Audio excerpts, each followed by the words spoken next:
Թուրքիայից կրկին հիշեցրել են հայ-թուրքական հարաբերությունների կարգավորումը կախված է հայ-ադրբեջանական հարաբերություններից։ Թուրքիա-ադրբեջանական միջխորհրդարանական բարեկամության խմբի ղեկավարը հայտնել է, որ Ադրբեջանի ու Հայաստանի միջև խաղաղության եւ տևական կարգավորման հասնելու դեպքում Թուրքիայի եւ Հայաստանի միջև սահմանները կբացվեն։ Տանը չի ծրագրում կրճատել գործակցությունը անկախ պետությունների համագործակցության հետ կամ դուրս գալ դրանից։ Այս մասին հարցազրույցում հայտարարել է ԱՊՀ գլխավոր քարտուղար Սերգեյ Լեբեդևը։ Հայաստանի եւ ԱՊՀ համագործակցության կրճատում չի նախատեսվում։ Տնտեսական, քաղաքական եւ իհարկե հումանիտար ոլորտներում Երևանը շահագրգռված է ԱՊՀ-ի հետ շփումներով։ Ռազմաքաղաքական ոլորտում հավաքական անվտանգության պայմանագրի կազմակերպության հետ կապված նրանք ունեն որոշակի կասկածներ եւ բարդություններ։ Մնացած հարցերում ինչ վերաբերում է ԱՊՀ-ին, խնդիրներ չկան։ Գյորջյան Կասկադ 60 ամիս փուլային վճարում բազմաթիվ առավելություններ։ Փաշինյան-Պուտին հանդիպումից մոտ 10 օր անց քննարկումները չեն դադարում, ընդ որում երկու կողմից էլ։ Նիկոլ Փաշինյանը դրական է համարում Հայաստան-Ռուսաստան հարաբերությունները, որոնք ըստ նրա կառուցողական տրանսֆորմացիայի փուլում են։ Կառավարությունը որոշել է համատեղել ԵԱՏՄ-ի եւ Եվրամիության քաղաքականությունը, ինչքան դա հնարավոր է։ Հետո կանեն իրենց ընտրությունը։ Որն է այն պահը, որ ես պետքա որոշեմ։ Ես որոշել եմ եւ իմ որոշման մասին հայտարարել եմ, որ քանի դա համատեղելի է, մենք կհամատեղենք։ Ոչ մեկ չի ասել չէ համատեղելի չի։ Կամ եթե որևէ մեկը ասում է չէ համատեղելի չի, փաստն է նա, որ համատեղելի է։ Հիմա այսօրվա իրականությունը եւ նախորդող շրջանի իրականությունը նրա մասին է, որ համատեղելի է։ Հայաստանը նաև չի պատրաստվում Ռուսաստանի թիկունքում քննարկել հայկական երկաթուղային ցանցի կոնցեսիոն կառավարումն այլ երկրի, այդ թվում Ղազախստանին փոխանցելու հարցը։ Փաշինյանի խոսքով ղազախական կողմը օգոստոսից ի վեր չի թաքցրել իր հետաքրքրությունը թրիփի վերաբերյալ։ Ինչ կարող է նրանց հետաքրքրել։ Սա միջազգային հաղորդակցության նոր ուղի է բացվում եւ գիտեք, որ Ղազախստանը միջազգային տրանսպորտային ոլորտի խոշոր խաղացողներից է, խոշոր դերակատարներից է, մասնավորապես Չինաստանից եւ դեպի Չինաստան ապրանքների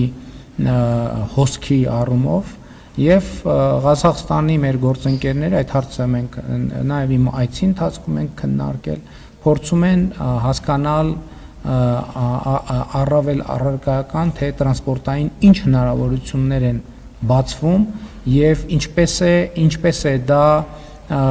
անդրադառնալու եւ ինչ նոր հնարավորություններ են բացվում իրենց համար։ Անդրադառնալով բանակում առկա խնդիրների մասին դիտարկումներին Հայաստանի վարչապետի խոսքով զինվորները հագուստի, սպառազինության, բարոյահոգեբանական վիճակի ու պաշտպանունակության առումով երբեք այսպիսի լավ վիճակում չեն եղել։ Բոլոր ոլորտներում էլ կան խնդիրներ։ Այդ խնդիրները լուծվում են, բայց էլ եմ ասում, մի խնդրեմ լուծում ես, դա շարունակում պետքա պատրաստ լինես 3 խնդրի հայտ գալու։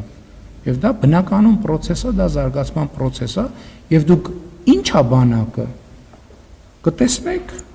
համոզված եմ մայիսի 28-ին եւ ձեր գնահատականները կտաք։ Ինչա տեղի ունեցել բանակում, ինչա փոխվել բանակում, փոխվելա թե չի փոխվել։ Եվ Հայաստանի էլեկտրական ցանցեր ընկերության ճակատագիրը ըստ Նիկոլ Փաշինյանի այն դե ֆակտո պետականացված է, իսկ դե յուրե կլինի շուտով։ Հայաստանում պետական պարգևավճարների ֆոնդի միջոցները բաշխվել եւ բաշխվում են 80-20 սկզբունքով։ Այս տեղեկությունը սկսեց շրջանառվել նախորդ տարեվերջին, երբ պետական համակարգում բաշխվեցին պարգևավճարներ։ Թեման շրջանառվում է նաեւ այսօր, երբ պետական ծառայողներին բաշխվում են հավելավճարներ։ Որն է խնդիրը, հավելավճարների ֆոնդի 80%-ը ստանում են ղեկավար պաշտոնյաները։ Այն դեպքում, երբ սովորական պետական ծառայողներին բաժին է հասնում ֆոնդի 20%-ը, այսինքն 80% պետհամակարգի փոքրամասնությանը, իսկ մեծամասնությանը 20%։ Ինչպես է կառավարությունը բացատրում այս մաթեմատիկան։ Վարձատրության ճեղքը ավելի մեծ է մասնավորի հետ ավելի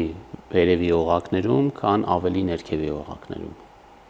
Եվ սա է եղել նպատակը, որպեսզի մենք կարողանանք մասնավոր հատվածից որակյալ մասնագետներ բերել եւ միևնույն ժամանակ որակյալ մասնագետների արտահոսքը դեպի մասնավոր հատված մի փոքր մեղմել, որը տեղի է ունենում այս միջին եւ բարձր օղակներում։ Հանրային քննարկումներում պարբերաբար ուշադրության կենտրոնում է հայտնվում մի խնդիր պետական կառավարման մարմնում աշխատող որոշ պաշտոնյաների պրոֆեսիոնալիզմին առնչվող կան մեծ հարցեր եւ մեղմ ասած քիչ հավանական է, որ նման մասնագետներին մասնավոր հատվածում գրկաբաց սպասեն, կարճ ասած նրանք մրցունակ մասնագետներ չեն։ Եթե իրականություն ենք վերադառնում, միանգամից արդեն հիասթափվում ենք, որովհետև շեֆերը բացարձակ ոչ մի բանից տեղեկություն չունեն։ Ստորին օղակը, որը տարիներ շարունակ աշխատանք է կատարել, իրականում շեֆերը փոխվում են հենց նույն կադրային բազայի հիման վրա, միշտ կարողանում են, այսպես ասած, տարեկան պլանը կատարել։ Շեֆերը գալիս են բարձր վարձատրվում գնում են, ստորին եւ միջին օղակները միշտ մնում են կոտրած դաշտակի առջև։ Դեռ տարիներ առաջ, երբ Հայաստանում գործի դրվեց պարգևավճարների համակարգը եւ տարբեր ղեկավարներ, չինովնիկներ սկսեցին միլիոնավոր դրամների պարգևավճարներ ստանալ, հարց բարձրացվեց, իսկ ով եւ ինչպես է գնահատում մարդն արժանի այդ փողերին, թե ոչ։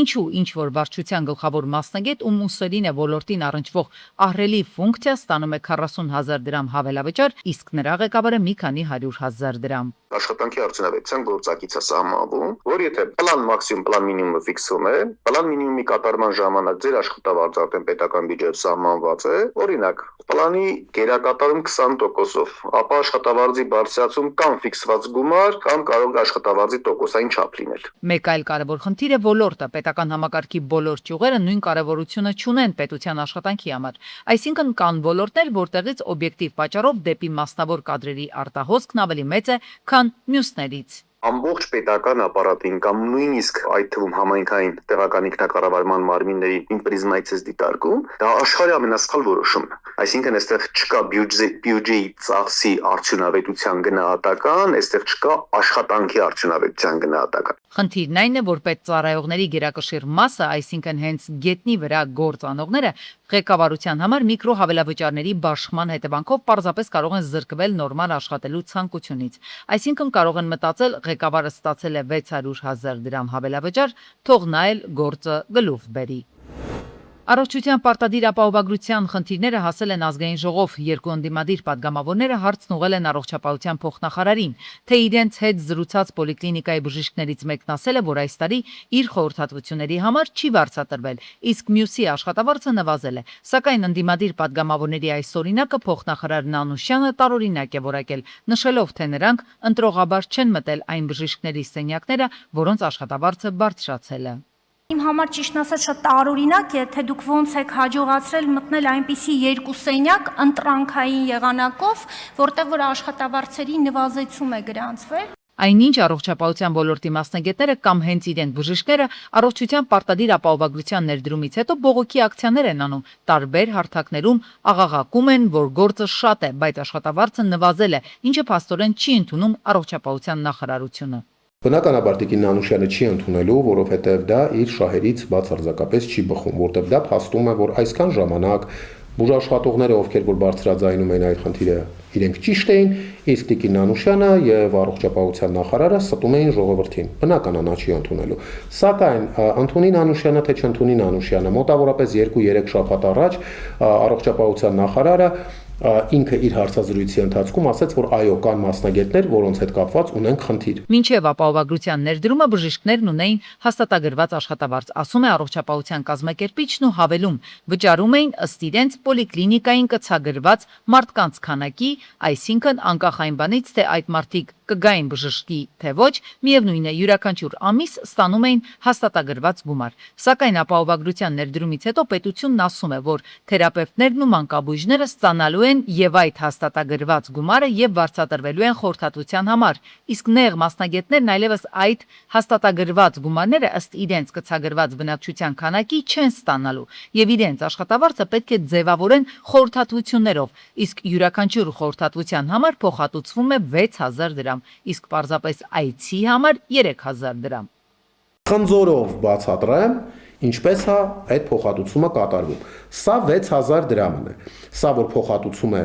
պետությունը բուժհիմնարկին, այստեղից այսենց կտրվում է ու մոտավորապես այս 6,000 դրամից այսքանը տրվում է բժիշկին, այսքանը մնում է բուժհիմնարկությանը, ծախսերը հոգալու, ադմինիստրատիվ ծախսերը հոգալու, կոմունալ վճարները հոգալու եւ այլն եւ այլն։ Առողջապահության փոխնախարարը պնդում է, թե առողջության ապահովագրության համակարգի համար ներդրված բյուջեն ավելացել է, իսկ նշանակում է, որ ավելացել են նաեւ աշխատավարձերը։ Ամիսների ընթացքում ենք բավականաչափ մեծ ծավալի բյուջե ենք փոխհատուցել պոլիկլինիկաներին, ամբուլատորիաներին իրենց կատարված աշխատանքի համար, որ բյուջեն ավելացել է,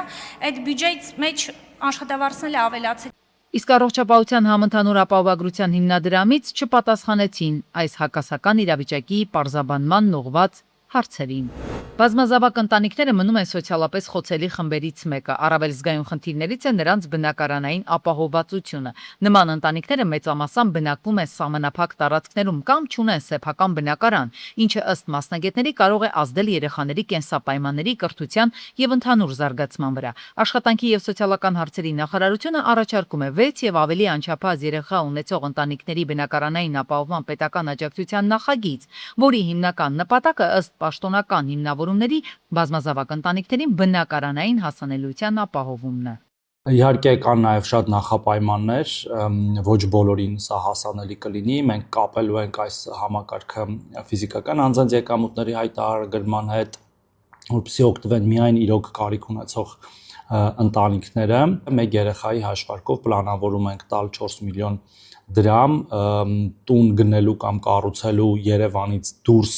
մարզային բնակավայրերում։ Թեև առաջարկվող ծրագրով նշվում է, որ 643 ընտանիքների կենսապայմանները պետք է բարելավեն եւ միաժամանակ հայտնում են, որ նախագծի ընդունման կապակցությամբ առաջիկա 10 տարիներին պետական բյուջեից պահանջվելու է առավելագույնը 31.9 միլիարդ դրամ, սակայն հանրությանը հետաքրքրում է, թե ինչու այն ընտանիքները, որտեղ կան 4 անչափահաս երեխա, ներառված չեն նոր կարգավորման մեջ։ Մասնագետների կարծիքով մշակման փուլում հաշվի են առել, որ քանակային առումով 6 եւ ավելի անչափահաս երեխա ունեցող ընտանիքները ավելի քիչ են համեմատած 4 անչափահաս երեխա ունեցողների։ Ըստ բյուջեի բաշխման, այսինքն հնարավորությունների սահմանների, կարծում եմ, որ միտումը նրանում է կայանում, որ ավելի քիչ ընտանիքներ դրանից օգտվեն աջակցության ծրագրից։ Նպատակը իհարկե խնայողությունն է։ Կառավարության աջակցության ծրագրերը ինքնին, դրանք ոչ թե այսպես պարտադրանքով կարող են ընդունվել, այլ դա կառավարության հայեցողությունն է, հատկացնում է որոշակի բյուջե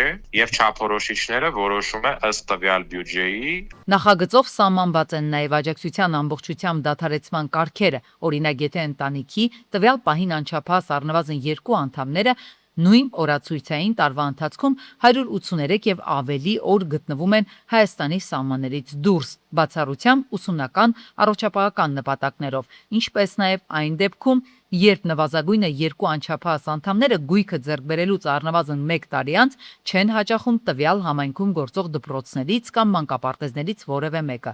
Ընդ որում նրանցից յուրաքանչյուրը առնվազն 3 տարի պետք է հաճախի համայնքում գործող դպրոց կամ մանկապարտեզ։ Փաստաբանների կարծիքով այսպիսի չափորոշիչները նրա համար են, որ ծնողները երեխաների խնամքով զբաղվեն լրջագույնս։